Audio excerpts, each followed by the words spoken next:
जय हिंद दोस्तों। आज हम लोग बात करते हैं एरिथ्रोपोएसिस हेमेटोलॉजी हमारा टॉपिक था और ये चौथा वीडियो होगा मेरा। और हेमेटोलॉजी क्या है, हेमेटोपोएसिस क्या है, ये सब हम बता दिए थे। ब्लड के बारे में बता दिए थे, ब्लड कहाँ बनता है ये सब हो गया था।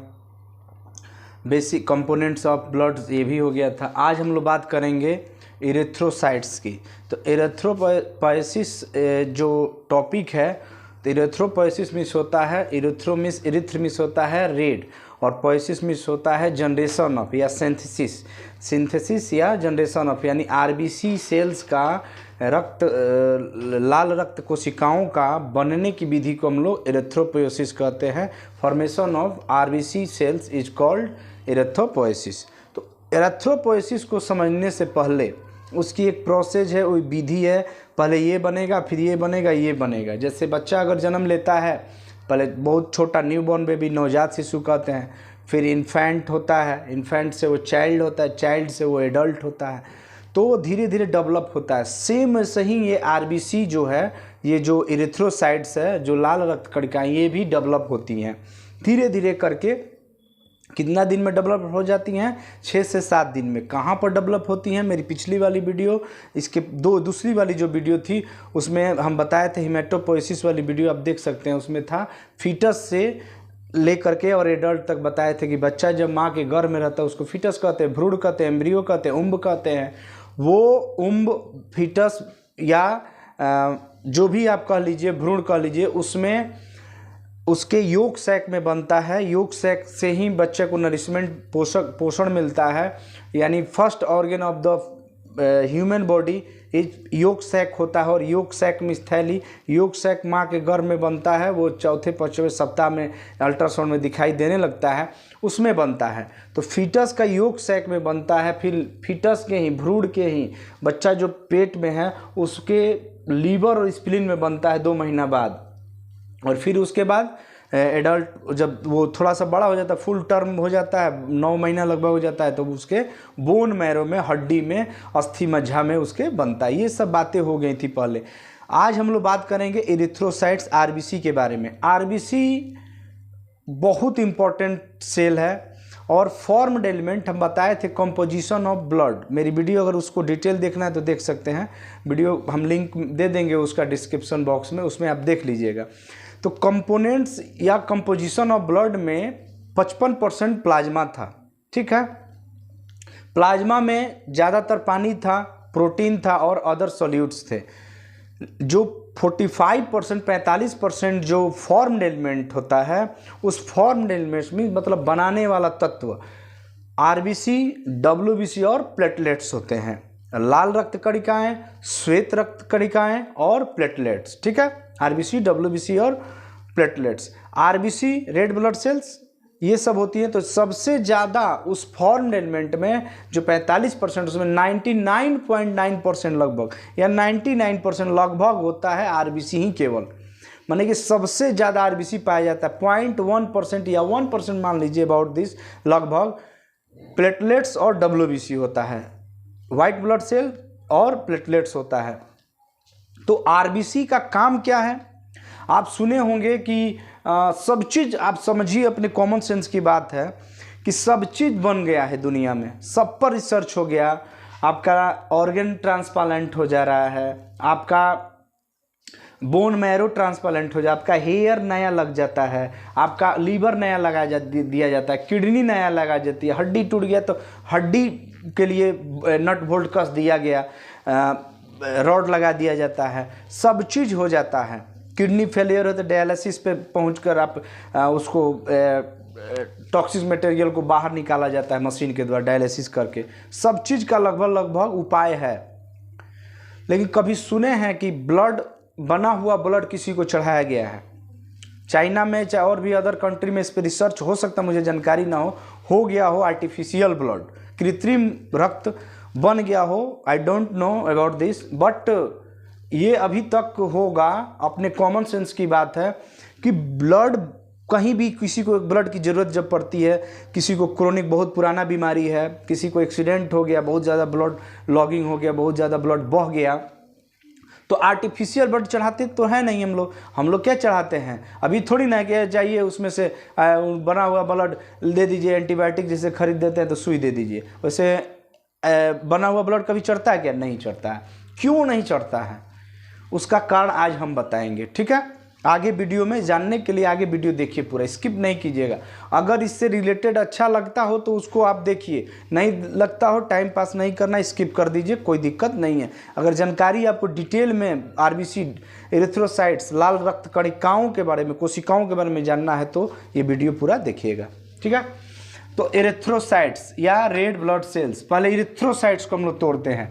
एरिथ्रेमिस होता है ERYTHR, एरिथ्रेमिस होता है रेड। एरिथ्रेमिस क्या होता है? रेड। और साइट्स मिस होता है सेल।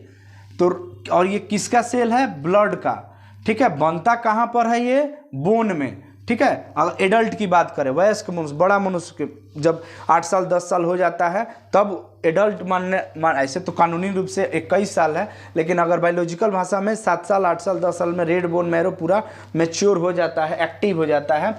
तो ये बोन में बनता है। बच्चा है तो फीटस में, उसके अगर बच्चा ही है, फीटस है, भ्रूण है, तो उसके लीवर और स्प्लीन बनता है। तो एरिथ्रेमिस रेड, साइट्स सेल, और ये किसका सेल है? बोन का, सॉरी ब्लड का, इसीलिए क्या किया गया? Red blood cell, RBC, erythrocytes इसका दूसरा नाम है, रेड ब्लड सेल। रेड को एरिथ्र कह दिए, एरिथ्र, साइट को सेल कह दिए, ठीक है। और ब्लड का है तो एरिथ्रोसाइट्स यानी रेड ब्लड सेल्स, RBC, लाल रक्त कोशिकाएं या कणिकाएं।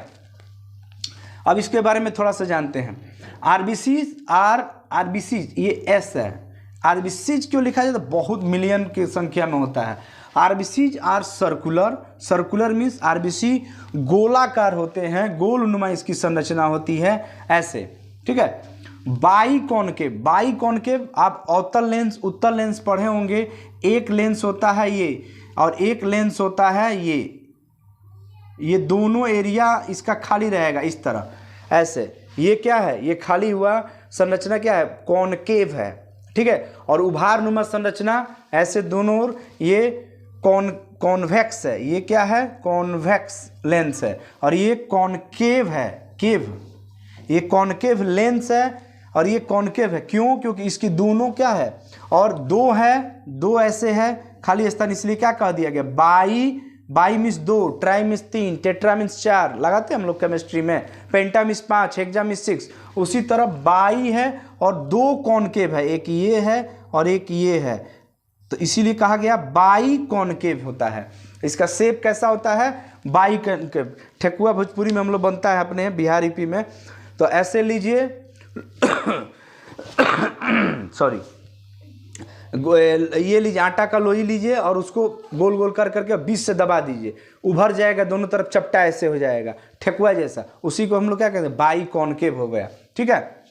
बाई कॉनकेव, तो by means 2, concave means lens. By concave इसकी स्ट्रक्चर होती है, गोलाकार होती है। और नॉन न्यूक्लिएट, नॉन मीन्स नहीं, न्यूक्लिएटेड मीन न्यूक्लियस। नॉर्मल में अगर कोई नॉर्मल सेल की बात हम लोग करते हैं तो ऐसे स्ट्रक्चर होता है, या ओवल शेप का होता है, अंडाकार का, तो उसके अंदर में न्यूक्लियस लगभग सब सेल्स में होती हैं, ठीक है। अभी जो आंसर आपको मिलने जा रहा है कि RBC क्यों नहीं बनाया जा सकती है, RBC को नया क्यों नहीं बनाया, सेम वैसे ही RBC क्यों नहीं बनाई जा सकती है, उसका एक हम प्रयास करेंगे। एक कारण, 2 कारण बताने के, बहुत सारा कारण हो सकता है, जितना हमको जानकारी है, जितना हमको ज्ञान है अपना, उस पर ही हम बताएंगे कि क्यों नहीं RBC या नया ब्लड बन सकता है, उसकी बात। तो नॉर्मल सेल्स में एक न्यूक्लियस होता है, ठीक है। और इस न्यूक्लियस के ये न्यूक्लियस क्या करता है? इस सेल का ब्रेन होता है। जैसे हमारे बॉडी का ब्रेन यहाँ है मेन, ठीक है, सेंट्रल नर्वस सिस्टम। उसी तरह कोशिका का ब्रेन कौन सा होता है? न्यूक्लियस होता है, न्यूक्लियस, नाभिक जिसको कहते हैं। और जिसमें अगर जिस सेल में न्यूक्लियस पाया जाता है उसको न्यूक्लिएटेड सेल कहते हैं। नाभिकीय कोशिका जिसमें नाभिक न्यूक्लियस होता है, और जिस सेल में नाभिक ये नहीं पाया जाता है उसी को क्या कहते हैं? Non nucleated. नॉन मीन्स नहीं, न्यूक्लिएटेड मीन न्यूक्लियस। इसमें न्यूक्लियस नहीं रहता, यानी RBC में न्यूक्लियस नहीं पाया जाता है, पहला टॉपिक, ठीक है, पहली पॉइंट ये हुआ आरबीसी में न्यूक्लियस नहीं पाया जाता है। दूसरा, इस आरबीसी में अगर न्यूक्लियस नहीं पाया जाता, नॉर्मल की हम बात कर रहे हैं, ये हो गया नॉर्मल एक सेल है, उसके अंदर न्यूक्लियस है, न्यूक्लियस के अंदर ही क्या पाया जाता है, डीएनए एंड आरएनए। एक्चुअल में न्यूक्लियोलस के अंदर, उतना हम डीप में नहीं जाएंगे, डीऑक्सीराइबोन्यूक्लिक एसिड और राइबोन्यूक्लिक एसिड, ये क्या है, जेनेटिकल मटेरियल को, यानी डीएनए और आरएनए इसी में पाए जाते हैं, और दोनों पाए जाते हैं इसी में। डीएनए और आरएनए क्या है, जेनेटिक मटेरियल है। पैतृक लक्षण को अगर माता पिता का डीएनए बच्चा से मैच करता है, ठीक है, ये चेंज होता नहीं है, तो क्या करता है, सेम हम ही लोग जैसा, पिता जैसा हम लोग हो गए, तो उनका डीएनए हमारे डीएनए में आया। जब स्पर्म और ओवम, माँ का ओवम और स्पर्म दोनों आपस में निषेचन किया, फर्टिलाइज किया, निषेचित हुआ, तो इधर का डीएनए और इधर का डीएनए दोनों आपस में मिल गया, ठीक है, दोनों आपस में मिल गया, एन और एन मिलता है डीएनए, आरएनए और आरएनए मिल गया। जब दोनों का क्या मिला, वो एक्चुअल में जो स्पर्म है वो क्या उसका मिला, न्यूक्लियस मिला, और इधर का ओवम का एक्चुअल में क्या मिला, उसका न्यूक्लियस मिला। न्यूक्लियस में क्या है, डीएनए आरएनए, इधर स्पर्म में क्या है, डीएनए आरएनए, दोनों जब मिला, निषेचित हुआ, उसी से बच्चा का निर्माण हुआ, भ्रूण का निर्माण हुआ, बच्चा बड़ा हुआ तो बर्थ हुआ। तो ये बताइए, ये तो आरबीसी क्या है, नॉन न्यूक्लिएटेड है, उसमें तो न्यूक्लियस है ही नहीं। तो फिर भैया आरबीसी में जब न्यूक्लियस है ही नहीं, तो मैच्योर आरबीसी की बात कर रहे हैं। अगर इमैच्योर है, अभी बनना चालू हुआ है, तो उसमें आरबीसी में न्यूक्लियस दिखाई देगा, लेकिन मैच्योर आरबीसी जो ब्लड में संचरित होते रहता है, उसमें न्यूक्लियस नहीं पाया जाता। ऐसे एक्सेप्शन है, कैमल के आरबीसी में न्यूक्लियस पाया जाता है, वो न्यूक्लिएटेड आरबीसी होता है कैमल, ऊंट में। खैर वो तो अपवाद की बात है, एक्सेप्शन की बात है, ठीक है। अब टॉपिक पर आइए।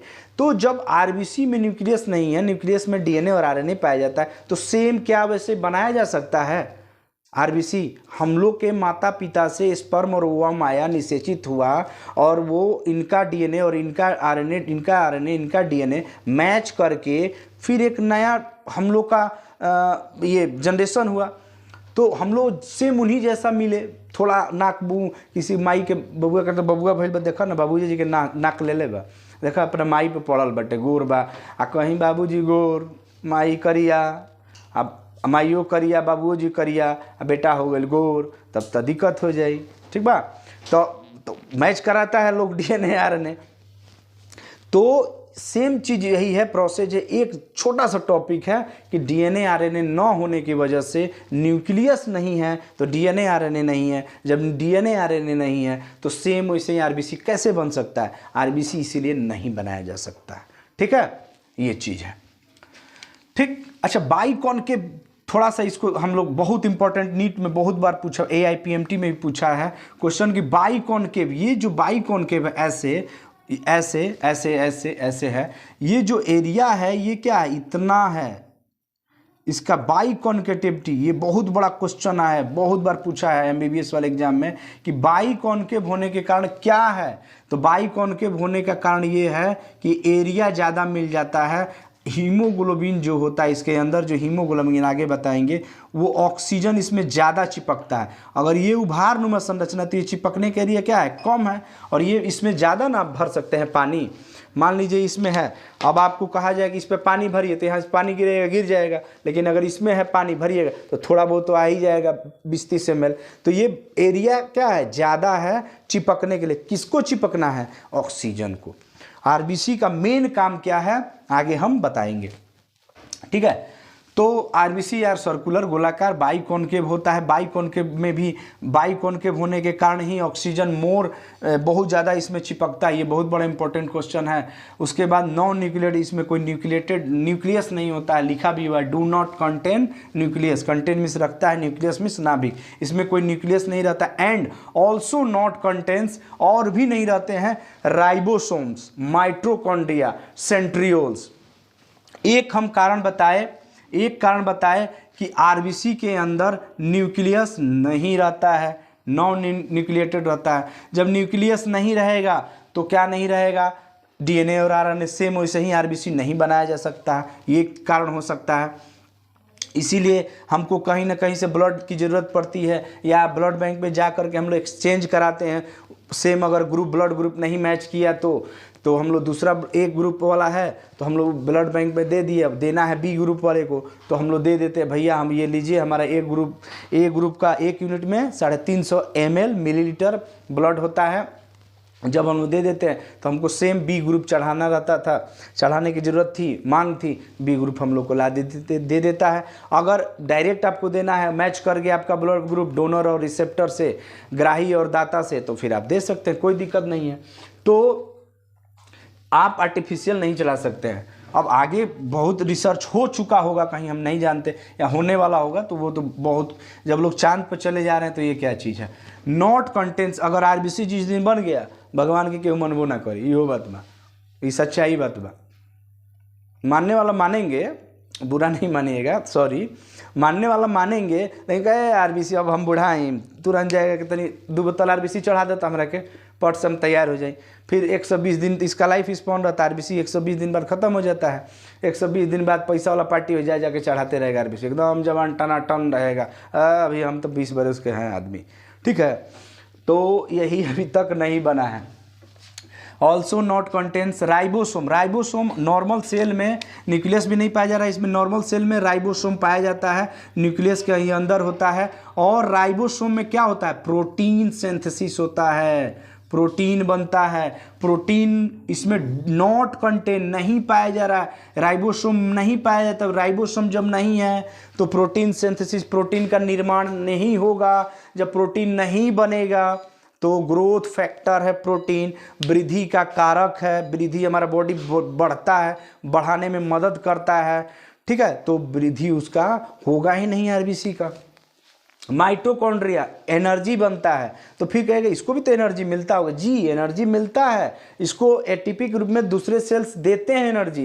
कार्बोहाइड्रेट से, मीठी चीज़ शर्करा से, लिपिड से एनर्जी इसको भी मिलती है। इसकी जो मेम्ब्रेन होती है, आगे हम बता रहे हैं, आउटर लेयर जो आरबीसी की जो ऊपरी भाग होता है वो बड़ी इलास्टिक होता है, बड़ी फ्लेक्सिबल होता है, माने फैलने योग्य रहता है, और वही एनर्जी प्रोड्यूस करता है। आगे हम बता रहे हैं।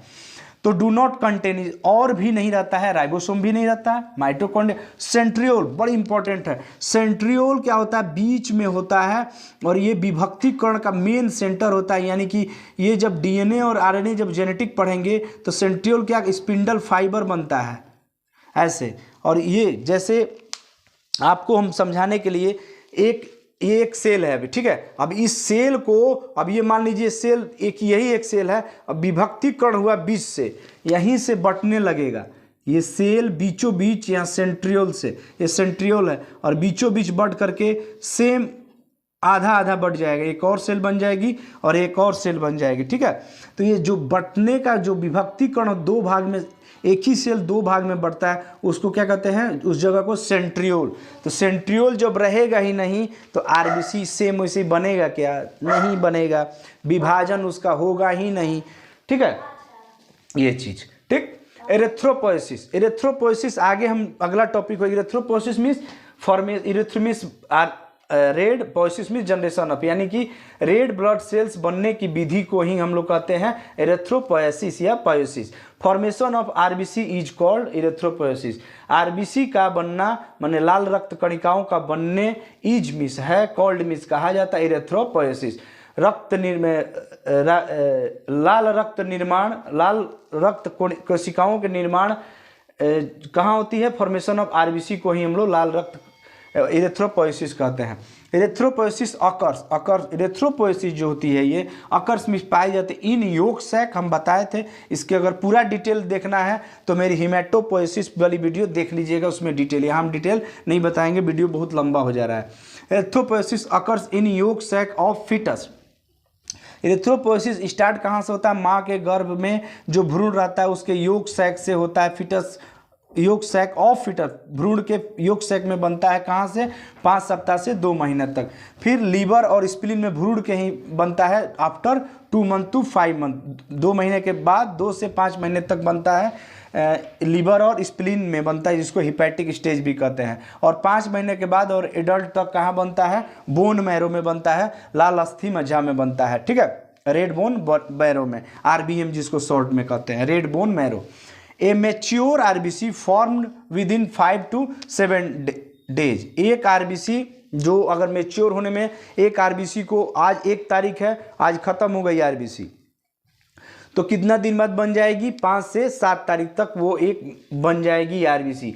मानी आरबीसी को बनने में 5 से 7 दिन, मेच्योर होने में या बनने में 5 से 7 दिन लग जाता है, ठीक है। अप्रॉक्स, एक पॉइंट है बहुत इंपॉर्टेंट है, अप्रॉक्स लगभग 10 to 12 new RBC are produce per day. मतलब लगभग 1 सेकेंड में डेली, 1 सेकेंड में कितना बनता है?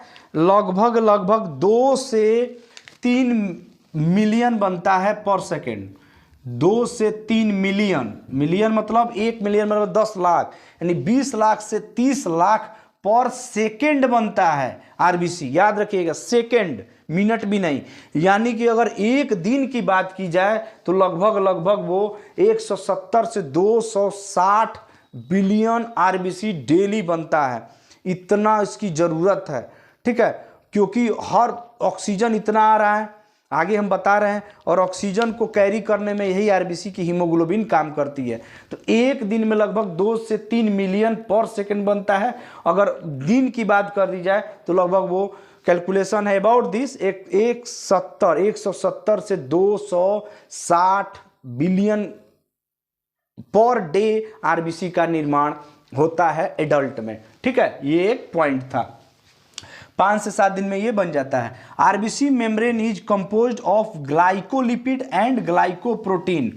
अब थोड़ी सी बात कर ली जाए, आरबीसी अगर है, ये एक आरबीसी है, इसमें न्यूक्लियस तो है नहीं, तो इसकी ये जो बहुत महीन झिल्ली होती है, इसी को हम लोग कहते हैं मेम्ब्रेन। इसी को हम लोग क्या कहते हैं? मेम्ब्रेन। महीन झिल्ली, एकदम पतलीदार झिल्ली होगी। जैसे आलू की छिलका होता है ना, वो भी एक छिलका है, लेयर है, लेकिन अगर एकदम मच्छरदानी जैसी है वो धोती का कपड़ा, रुमाल कपड़ा छाने तो एकदम मेम्ब्रेन लाइक, यानी पानी पास हो जा रहा। तो आरबीसी की जो मेम्ब्रेन होती है कंपोज्ड ऑफ, कंपोज मीन्स बना हुआ, ऑफ मीन्स का, किसका बना हुआ रहता है इसका मेम्ब्रेन? इसका मेम्ब्रेन बना रहता है लिपिड का। कौन सा लिपिड? ग्लाइकोलिपिड। ये कितना परसेंट रहता है? 40%। और प्रोटीन का बना रहता है, ये 52% प्रोटीन रहता है इसमें। इसकी मेम्ब्रेन जो होती है, ये वाली मेम्ब्रेन, ये क्या क्या चीज़ से मिलके बनी रहती है? प्रोटीन और फैट, चर्बी, तेल से, वसा से मिलके बनी रहती है। और इसकी जो मेम्ब्रेन होती है बड़ी महीन झिल्ली होती है, इसको हम लोग कहते हैं हाइड्रोफिलिक होती है। हाइड्रो मीन्स पानी, फिलिक मीन्स लव टू, प्यार करना। पानी से प्यार इसको रहता है, यानी कि इसमें पानी जा सकता है और माने क्रॉस कर सकता है इसके मेम्ब्रेन को, इसके छेद को, मेम्ब्रेन की छेद को ये पानी करके अंदर जा सकता है।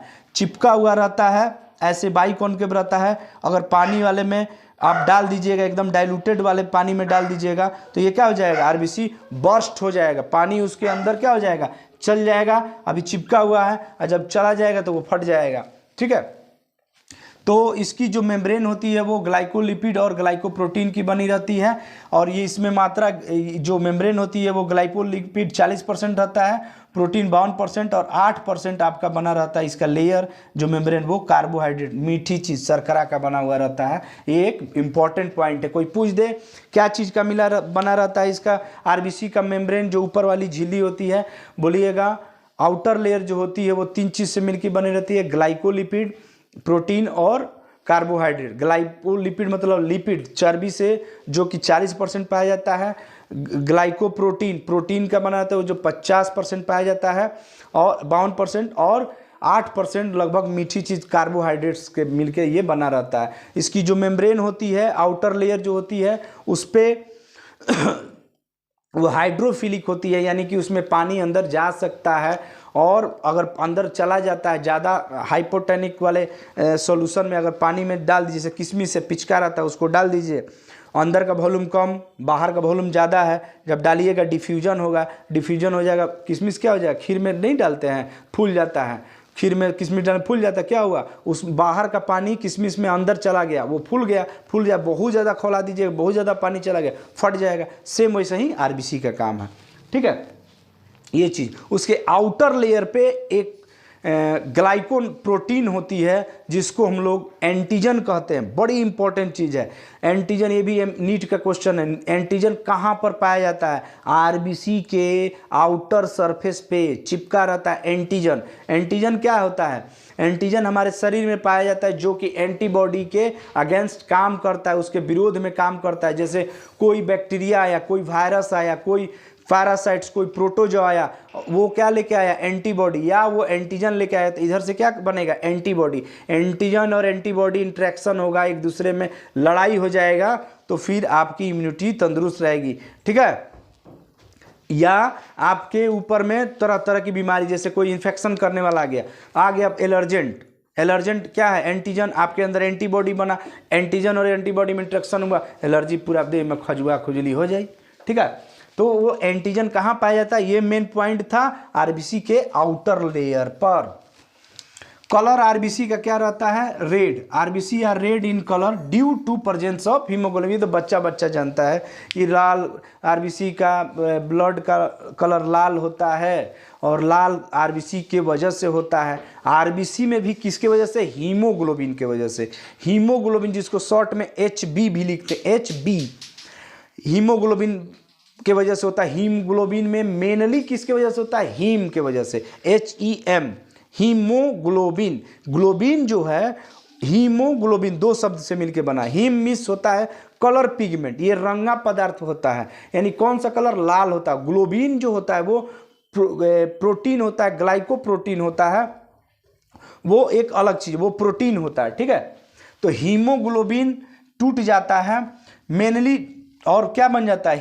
हीम जो लाल कलर दे देता है, ग्लोबिन दूसरे में यूज हो जाता है। तो आरबीसी के अंदर मेनली हीमोग्लोबिन के वजह से ही ब्लड का रंग लाल दिखता है। कोई पूछता नहीं और डिटेल बताओ, बोलिएगा हीम के वजह से। हीमोग्लोबिन तो ठीक है, हीमोग्लोबिन में जो हीम है उसके वजह। हीम क्या है भाई? एक कलर पिगमेंट है, रंगा वर्णक है, पदार्थ है, जिसके वजह से, जैसे मिलेनिन, मेरे में मिलेनिन ज़्यादा, हम सावले हैं। मिलेनिन इज ए पिगमेंट, जिसमें मिलेनिन कम रहता है वो गोरा होता है, जिसमें मिलेनिन ज़्यादा रहता है वो सांवला या काला होता है। वेस्ट इंडीज वाले मिलेनिन ज़्यादा होता है, साउथ अफ्रीका वाले में वो काले होते हैं। वो सब कलर देते हैं। ठीक है? अगला पॉइंट, डायमीटर, परिधि इसकी, जो ये गोलाई है इसकी, ये जो गोलाई है, ये जो गोलाई है, ये क्या होती है? गोलाई इसकी मैच्योर आरबीसी की लगभग 7.5 मिलीमीटर, ये अबाउट दिस है लगभग। अगर इमेच्योर मतलब अपरिपक्व, अभी बड़ा नहीं हुआ है, उसमें ज़्यादा होता है, 10 से 15 मिलीमीटर होता है। mm 10⁻⁻6 मीटर, यानी मीटर का 10⁻6वां भाग होगा mm, यानी 7.5 मिलीमीटर इसकी जो परिधि होगी, इसकी परिधि होगी वो कितनी होगी? लगभग मैच्योर, परिपक्व हो गया 5 से 7 दिन बाद वाला, वो उसकी कितनी होगी? 7.5 मिलीमीटर, जिसको शॉर्ट में 7.5 mm कह देंगे, mm। इसकी मोटाई जो होगी, अगर ये है तो इसकी मोटाई कितनी है आरबीसी की? 2.5 माइक्रोन। ये भी मैच्योर आरबीसी की। माइक्रोन को हम लोग शॉर्ट में ऐसे लिखते हैं, मिलीमीटर को mm लिखते हैं शॉर्ट में। ठीक है? ये चीज़ हो गई। लाइफ स्पॉन, इसका जीवन काल कितना है? मनुष्य का जीवन काल तो कहता है 60 से 80 साल है, उसके बाद तो टंगाइए जाइएगा ऊपर। आरबीसी का जीवन काल कितना है? 120 दिन ±20 दिन। आगे पीछे किसी 100 दिन भी हो सकता है, 20 घटा दीजिए या 20 बढ़ा दीजिए, 140 दिन भी हो सकता है। तो ये प्लस माइनस लगभग एवरेज कहिएगा तो 110 दिन के लगभग 120 दिन बाद इस आरबीसी डिस्ट्रॉय हो जाता है। वो केमिकल चेंजिंग की वजह से, उतना डिटेल में आप लोगों को नहीं जाना है, फिर वो बहुत डिटेल हो जाएगा। केमिकल के वजह से, आयरन फेरिक एसिड की वजह से इसका 120 दिन बाद धीरे धीरे ख़त्म होने लगता है, क्योंकि आरबीसी जो वो बाद में जाकर टूटती है, उसमें से हीमोग्लोबिन निकल जाता है। आपको बता दें 95% आरबीसी में हीमोग्लोबिन पाया जाता है। अगर उसका वेट का बात किया जाए, आरबीसी के वेट का, तो 95% लगभग उसका ये पाया जाता है, आरबीसी में हीमोग्लोबिन पाया जाता है। अगर वजन की बात करें तो एक 25 किलो मनुष्य में लगभग 650 ग्राम केवल हीमोग्लोबिन का पार्ट पाया जाता है। तो हीमोग्लोबिन अगर 100 आरबीसी अगर है तो उसमें 95% ड्राई वेट अगर किया जाए उसको, तो 95% केवल हीमोग्लोबिन ही पाया जाता है। क्यों? क्योंकि एक्चुअल में आरबीसी हीमोग्लोबिन ही है, जो भी काम है वो हीमोग्लोबिन का ही है। ठीक है, हीमोग्लोबिन में ऑक्सीजन को क्या करता है, लंग्स, जो हम सांस लेते हैं लंग्स के द्वारा, जब सांस जाती है एल्वोलाई के पास जो पैचेज होती है करोड़ों की संख्या में, और उससे डिफ्यूजन होकर के जब ब्लड में मिक्स होता है, तो ट्रक खड़ा कौन सा रहता है, गाड़ी कौन सी खड़ी रहती है माल को ढोने के लिए, हीमोग्लोबिन। कौन सा माल ढोना है, ऑक्सीजन। क्यों ढोना है, मेटाबॉलिज्म के लिए। मेटाबॉलिज्म क्या है, उपापचय है। उपापचय क्या है, एनर्जी बनाने का फंक्शन ऑफ सेल, कोशिकाओं के कार्य है। उसी की वजह से एनर्जी बनती है। वो एनर्जी किससे बनती है, कार्बोहाइड्रेट्स, शर्करा चीज से या फैट से, वसा से बनती है। ठीक है, तो वो एनर्जी बनाना है ऑक्सीजन की उपस्थिति में। वो ऑक्सीजन कहां पर बैठ के जाएगा, हीमोग्लोबिन क्या करता है, पिकअप करता है ऑक्सीजन को, फिर उसको कैरी भी करता है, ढोता भी, और ले जाके सेल के पास पहुंचा भी देता है। ठीक है, पहुंचा भी देता है। और फिर सेल अपना क्या करती है, मेटाबॉलिज्म करती है। कार्बोहाइड्रेट जो सेल में गई है, मीठी चीजें, ग्लूकोज, माल्टोज, लैक्टोज, फ्रक्टोज, ये सब कार्बोहाइड्रेट मीठा चीज। वैसे ही फैटी एसिड, फैट से जो टूटा है, उससे क्या बना देता है, एनर्जी। और हम लोग उस एनर्जी को बोलने में, खाने में, चलने में, पढ़ने में, खेलने में, कूदने में, सब चीज में हम लोग उसका यूज करते हैं। तो हीमोग्लोबिन बहुत इंपॉर्टेंट है। आरबीसी तो है, आरबीसी में हीमोग्लोबिन ऑक्सीजन को पिकअप करता है, लंग्स से कैरी करता है, और फिर उसको सेल्स तक पहुंचा भी देता है। कैरी करके हर एक सेल तक पहुंचाता है। मेटाबॉलिज्म, हर एक अरबों खरबों सेल, हर सेल में मेटाबॉलिज्म होता है, उपापचय, एनर्जी बनने की प्रक्रिया होती है। और हीमोग्लोबिन क्या करता है, और CO2 जो बनी है, जो उसमें वेस्ट मटेरियल है, CO2 जो गैस है, वो उसको बाहर डायरेक्ट तो निकाल नहीं सकते, वो हीमोग्लोबिन में फिर चिपक जाएगा। ठीक है, चिपक जाएगा, और चिपक करके फिर वो ब्लड में मिक्स होकर के लंग्स के पास आकर के सांस के द्वारा बाहर निकल जाएगा। तो सांस के द्वारा हीमोग्लोबिन ऑक्सीजन को ले भी जाता है, और फिर सेल्स तक ले जाता है, और उसी सेल से CO2 को लंग्स तक ला करके, और फिर वो क्या कर देता है, बाहर निकाल देता है। हम लोग सांस को छोड़ देते हैं तो CO2 बाहर निकल जाता है।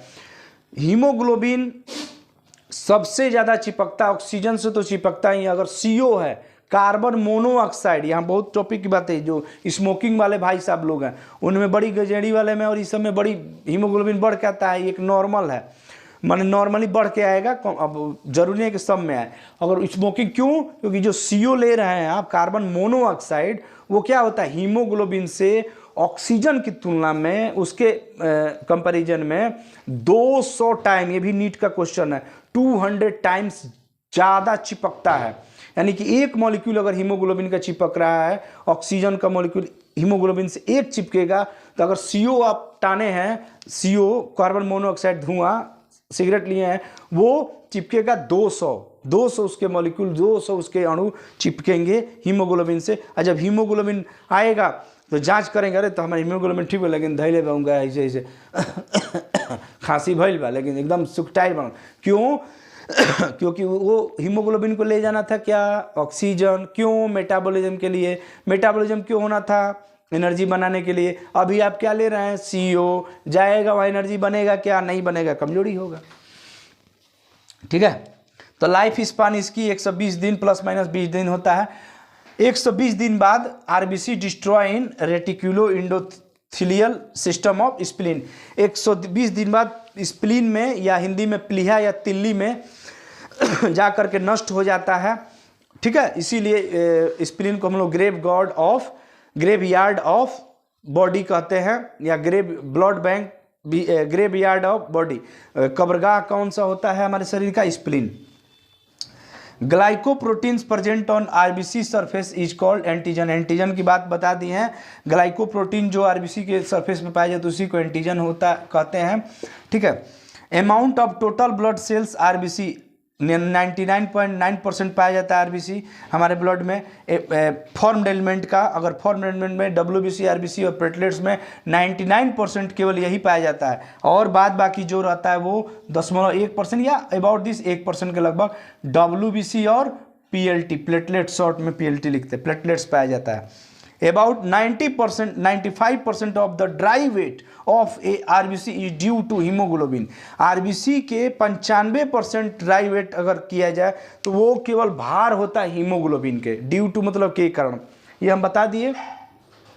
RBC are heaviest of all formed element of the blood. Formed element 3 पाई जाती हैं, आरबीसी, डब्ल्यूबीसी और प्लेटलेट। उस तीनों में सबसे भारी अगर कोई पूछ दे तो कौन सा होता है? आरबीसी होता है। नॉर्मल रेंज अगर कोई पूछ दे, ब्लड जांच आप कराए, सीबीसी कंप्लीट ब्लड काउंट कराए या केवल आरबीसी आप कराए, तो उसमें लिख करके आएगा आरबीसी और हीमोग्लोबिन कराए, तो उसमें नॉर्मल रेंज मेल में 4.5 से 6 लाख मिलियन, 4 से 6 मिलियन पर क्यूबिक मिलीमीटर होना चाहिए। 4 से 6 मेल में ज़्यादा होता है और फीमेल में कम होता है। 4 से 4.5 मिलियन पर क्यूबिक मिलीमीटर होता है। ठीक है, तो ये पूरा था आपका आरबीसी के बारे में। पूरा हम एक एक चीज़ को पूरा डिटेल कर दिए, एक एक चीज़ को हम लोग डिटेल कर दिए। अब हम लोग इसके फंक्शन की अगर बात करें तो कुछ नहीं है इसका फंक्शन। एक लाइन में हम लोग अगर बात करें तो फिजियोलॉजी या फिर फंक्शन ऑफ आरबीसी, तो हम बताएं कि आरबीसी का 95% पार्ट क्या होता है? हीमोग्लोबिन होता है। और ये जो हीमोग्लोबिन है, या हीमोग्लोबिन का फंक्शन या आरबीसी का फंक्शन एक ही बात है। तो हीमोग्लोबिन का फंक्शन क्या है? ऑक्सीजन को ये क्या करता है? ऑक्सीजन एंड CO2 दोनों को, ये नहीं कि एक ही को, कैरी करता है लंग्स तक। लंग्स से ऑक्सीजन को कैरी करेगा, लंग्स से कैरी करता है, पिकअप करता है, पिकअप पहले उसको उठाएगा और कैरी करेगा और लास्ट में उसको क्या कर देता है? एंड उसको वहाँ पर डिस्पैच कर देता है, डिस्पैच। ठीक है, कहाँ तक? सेल्स तक। यानी ये जो लंग्स है, इस लंग्स से यहाँ ब्लड बह रही है, यहाँ से ऑक्सीजन आया, O2 आया, इसमें ब्लड बह रहा है, इसमें ब्लड में आरबीसी है। आरबीसी सबसे ज़्यादा होता है। आरबीसी में क्या है? 95% क्या है? HB है, हीमोग्लोबिन है। ये एक ट्रक है और ये ऑक्सीजन आया। एक हीमोग्लोबिन से कितने ऑक्सीजन जुड़ सकते हैं? 4 मॉलिक्यूल ऑक्सीजन के जुड़ सकते हैं एक HP से, ये याद रखिएगा। ठीक है, अब यहाँ आया ऑक्सीजन, यहाँ आया और ये मान लीजिए ये सेल थी और यहाँ आकर के पहुँचा दिया। ठीक है, और यहाँ पर क्यों पहुँचाया? क्योंकि C6H12O6 ये ऑक्सीजन की उपस्थिति में जो ऑक्सीजन आया, ये 6 CO2 प्लस पानी, कार्बन डाइऑक्साइड बनाता है 6 मॉलिक्यूल, पानी और प्लस 38 ATP का निर्माण करता है, एडिनोसिन ट्राइफॉस्फेट। यही क्या है? एनर्जी है। यही एनर्जी हम लोग यूज करते हैं, कंजर्व रहता है सेल में। ठीक है, माइटोकॉन्ड्रिया में ये क्रिया होगी, इसी को हम लोग क्या कहते हैं? मेटाबॉलिज्म। एक लाइन में आंसर पूछा जाए तो function of cell is called metabolism. कोशिका की कार्य को ही हम लोग मेटाबॉलिज्म कहते हैं। ठीक है, तो ये होती है यहाँ पर। अब यही ऑक्सीजन अगर कम आए तो आरबीसी कम,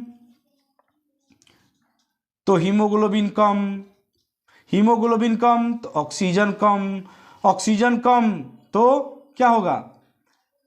यहाँ पर ये जो ग्लूकोज है ये जमा तो होगा, आप खूब खाएंगे, लेकिन ये टूटेगा नहीं। हालांकि तोड़ने के लिए विटामिन की उपस्थिति में, मिनरल्स की उपस्थिति में भी टूटता है। इसीलिए डॉक्टर साहब लोग जब कमजोरी होता है तो विटामिन और मिनरल्स देते हैं, ताकि उसका भाई हीमोग्लोबिन अभी कम है, कमजोरी है, तो विटामिन और मिनरल तोड़ के इसको एनर्जी बना दे, ये उसकी उपस्थिति में तोड़ देता है।